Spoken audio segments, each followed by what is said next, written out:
সেই রকম একটি 10 দফার মতো 10 দফা কিন্তু আমরা এবারের হচ্ছে গিয়ে আন্দোলনে পাই না। এখানে একটা ধারাবাহিকভাবে আন্দোলন বারবার পরিবর্তিত হয়ে গেছিল। প্রথম 14 জুলাই পর্যন্ত ধরেন আন্দোলনটা শুধুমাত্র হচ্ছে বৈষম্য বিরোধী কোটা আন্দোলন, তারপর থেকে ছাত্র হত্যার প্রতিবাদ, তারপর 9 দফা, তারপরে এসে হচ্ছে এটা 1 দফায় তৈরি হয়নি।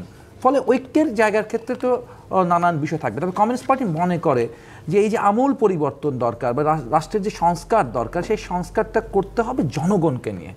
জনগণই সার্বভৌম, ঠিক আছে? আর জনগণকে আপনি কখন, জনগণের অভিমতটা কখন পাচ্ছেন? যখন সেই জনগণের দ্বারা নির্বাচিত একটি সরকার। অর্থাৎ সেই সংবিধান আসলে হঠাৎ করে পরিবর্তনের পক্ষেও ৭১ আর ২৪-এর গণঅভ্যুত্থান এক হতে পারে না, খুব সুস্পষ্টভাবে বিএনপি আজকে সেটি জানিয়ে দিয়েছে। আপনারা কোনোভাবে ২৪-এর এই ধন্যবাদ। আমি আপনাকে ধন্যবাদ জানাচ্ছি এবং আমার সহ আলোচক যারা তাদের শুভেচ্ছা জানাচ্ছি। দেখুন, ৭১ এবং ২৪ এই যে মুখোমুখি দাঁড় করানোর যে একটা রাজনীতি, আমরা এই রাজনীতির মধ্যেই আসলে নাই। প্রথমত হচ্ছে ৭১ আমরা মনে করি ৭১ আমাদের অস্তিত্ব এবং আমরা ৭১কে ধারণ করতে চাই, এবং ২৪-এ এসে আমরা কিন্তু আমাদের অধিকারের কথা বলতে শিখেছি এবং আমরা এই ২৪-এর অভ্যুত্থানে ছাত্র জনতা তাদের রক্ত দিয়ে এটা এস্টাবলিশ করেছে যে আমার অধিকার আমাকে দিতে হবে, আমার মর্যাদা আমাকে দিতে হবে। সুতরাং এখানে ২৪-৭১ দুটো মুখোমুখি আমরা দাঁড় করানোর পক্ষপাতী না।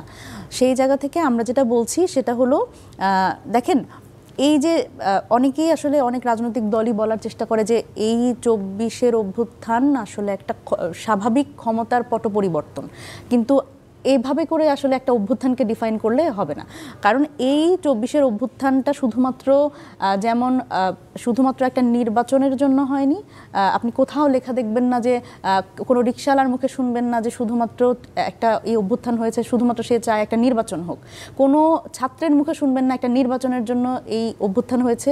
কোথাও শুনবেন না যে শুধুমাত্র কোনো চালনটা, এই অভ্যুত্থানটা হয়েছে একটা মর্যাদার জায়গা থেকে, জনগণের অধিকারের জায়গা থেকে, যেই জনগণ কথা বলে না, যেই জনগণকে নিয়ে সকল রাজনৈতিক দল সবসময় আমরা দেখেছি রাজনীতিটাই করে, এবং রাজনৈতিক দলগুলো তাদের কথা, জনগণের কথা বলে চালিয়ে দেওয়ার চেষ্টা করে, সেই জনগণ কিন্তু কথা বলেছে, আমাদের বুঝতে হবে। মনিরা শারমিন, সেই দূরত্ব কি আরো একটু সুস্পষ্ট হচ্ছে এবং এটি নিয়ে আমি কোনো অসুবিধা দেখি না, কিন্তু আমাদের আসলে আলোচনার ভিত্তিতে এই যে সংস্কার কমিশন তাদের নেতৃত্বে একটা আমাদের সমঝোতায় পৌঁছাতে হবে, এবং আমাদের সকল রাজনৈতিক দলের ঐক্যমত্য না হলে তো আসলে আমরা একটা সমাধানের দিকে পৌঁছাতে পারবো না। সুতরাং সব জায়গা থেকে এখানে আসলে আমরা যেরকম ১১৩টিতে পুরোপুরি একমত, ২৯টিতে আমরা আংশিক একমত এবং হচ্ছে একমত নই ২২টিতে, এরকম যেহেতু অন্যান্য সকল রাজনৈতিক দলেরই তো এই ধরনের কিছু একমত হওয়ার বিষয় আছে, আসলে সেই একমতের জায়গাটা কতখানি। এবং আমাদের এখানে আমরা আজকে 3টি যে কনসার্ন জানিয়েছি সেটা হচ্ছে, আমরা আসলে গণমাধ্যম মারফত জেনেছি যে পরিষদ নির্বাচন আগে হবে, জাতীয় নির্বাচন পরে হবে, কিংবা গণভোটের যে বিষয়, বিভিন্ন বিষয়ে আজকে অন্তত আমরা খুব যার নীতি, যার আইডিওলজি নিয়ে তৈরি হবে। এখানে যে কোনো বিষয় নিয়ে মত পার্থক্য তৈরি হতেই পারে, এটা নিয়ে দূরত্ব কিংবা খুব কাছাকাছি আসা এটার ব্যাপার এভাবে আমি দেখছি না। এখানে ১৯৭১-এর মুক্তিযুদ্ধ হচ্ছে ভূখণ্ডের লড়াই, আমার সার্বভৌমত্ব আদায়ের লড়াই, এখানে আমার স্বাধিকারের লড়াই। আর এখানে ৯টা মাসব্যাপী যুদ্ধ, ৩০ লক্ষ রক্তের বিনিময়ে অর্জিত পশ্চিম দিগন্তে সবুজের বুকে লাল পতাকা, স্বাধীনতা, সার্বভৌমত্ব, এইটার সাথে কোনো যুদ্ধ, আপনি ৯ বছর এরশাদ বিরোধী আন্দোলন বলেন, ৯৬ থেকে ২০০১ পর্যন্ত হাসিনা বিরোধী আন্দোলন বলেন, ২০০৮ থেকে শুরু করে অদ্যাবধি ২৪ পর্যন্ত আন্দোলন, ওইটার সাথে কোনোটাই সবগুলো একত্রিত করলেও কখনোই একভাবে দেখা যাবে না। এই ব্যাপারে রাষ্ট্রীয় ঐক্য হওয়া দরকার। মুক্তিযুদ্ধই, এই যুদ্ধের সাথে স্বাধীনতাপ্রাপ্ত বাংলাদেশের রাজনৈতিক সংগঠন তাদের রাজনৈতিক অধিকার আদায় এবং অধিকার হরণের যে লড়াই, ওইটার সাথে মিলালে কিন্তু মুক্তিযুদ্ধের যে তাৎপর্য, মুক্তিযুদ্ধের যে আত্মত্যাগ, মুক্তিযুদ্ধের যে মর্যাদাটা, এটা হানি হয়ে যায়। এই জন্য আমি কখনোই, আর জুলাই আর আগস্টের অভ্যুত্থান এটা ১০ দিনের ব্যাপার না, ১৫ দিনের ব্যাপার না। যেদিন থেকে বাংলাদেশে 111 আসছে, ২০০৮ সালে সমঝোতা নির্বাচন, ১৪ সালে ভোটারবিহীন নির্বাচন, ১৮ সালে নিশিরাতের নির্বাচন, ২৪-এ ওই সমঝোতা, নিশিরাত, ভোটারবিহীন এই অবৈধ শাসনটাকে একটা ডেট ফিক্সড করে ২৪-এর জন্য, সেইটার বিরুদ্ধে লড়াই। শুধুমাত্র নির্বাচনের জন্য আন্দোলন হয়নি কি আত্মাহুতি হয়নি, এটাও যেমন সত্য।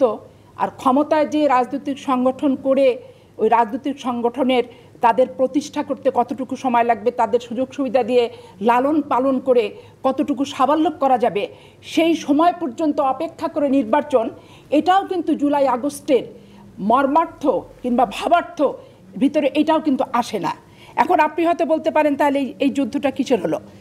বাংলাদেশের বদল চাই, বাংলাদেশের রাজনৈতিক সংস্কৃতির পরিবর্তন আমরা চাই। বাংলাদেশের ক্ষমতায় একরকম থাকলে বিরোধী দল যে ব্যাপারটা প্রধানমন্ত্রী এবং রাষ্ট্রপতির ভিতরে যে ক্ষমতার পাওয়ারের যে বৈষম্য, সেটার প্রতিরোধ করতে হবে। আজকে বিচার বিভাগ স্বতন্ত্র সচিবালয় দরকার, এই পরিবর্তনটা আমরা চাই।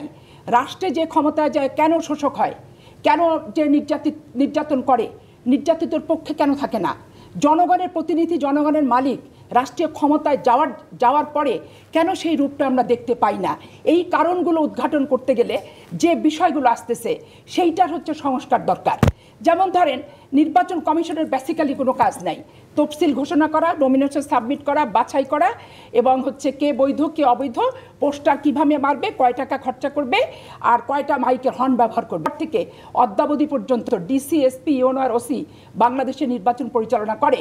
তাহলে ঠুটো জগন্নাথ, নির্বাচন কমিশন তো 55 বছর যাবতই ঠুটো জগন্নাথ। তাহলে এই ঠুটো জগন্নাথকে আপনি যদি সক্রিয় করতে চান, তাহলে তাদের লোকবল বলেন, নির্বাচন কমিশনের আলাদা সচিবালয় বলেন, এবং তাদের কার্যকর করার জন্য যত দ্রুততার সাথে সম্ভব। বাংলাদেশে অনেক দেশপ্রেমিক যুবক আছে, বাংলাদেশে অনেক শিক্ষিত বেকার যুবকরা আছে, যারা ওই আপনার থাইল্যান্ডের গহীন অরণ্যে চাকরির সন্ধানে যে কঙ্কাল পাওয়া যায়, ওই প্রশান্ত মহাসাগরে যে 2 মাস না খেয়ে থেকে মৃত অবস্থায় পাওয়া যায়, এদেরকে বিভিন্ন জায়গায় আজকে নিয়োগদের নির্বাচন কমিশন ঠিক করুক। তারপরে যে প্রশাসনিক ডিসি, এসপিদের এই যে পাওয়ার প্রয়োগ করে যেই দল যখন ক্ষমতায় আসবে, তারা দলের যে লেবাসটা পরিবর্তন করে সাথে সাথে ক্ষমতাসীন দলের পক্ষে দৌড়ায়, এই যে প্রবণতা, এখানে আইন হওয়া উচিত যে প্রশাসনের কর্মকর্তা কর্মচারী তারা জনগণের সেবক, কোনো রাজনৈতিক দলের সাথে, কোনো রাজনৈতিক দলের বিশেষ পারপাস তারা স্থাপ করতে পারবে না। এই বিষয়গুলোতে বেশিরভাগের সাথে এনসিপি সবচেয়ে বেশি একমত।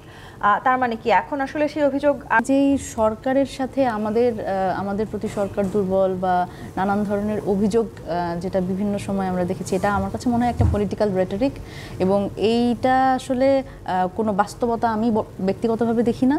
এবং আমি তো জানি না যে আসলে কোন জায়গায় আমরা আসলে সরকারের কোন জায়গায় আশীর্বাদ পুষ্ট, এবং অন্তত আমাকে যদি একটু দেখিয়ে দিতেন।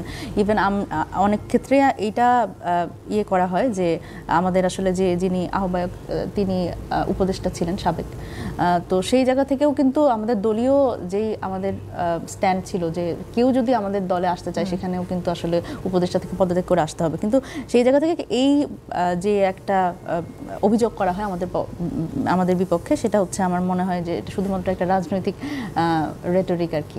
আর এই আরো হয়তো কনসাইজ ওয়েতে আসবে। খুব গুরুত্বপূর্ণ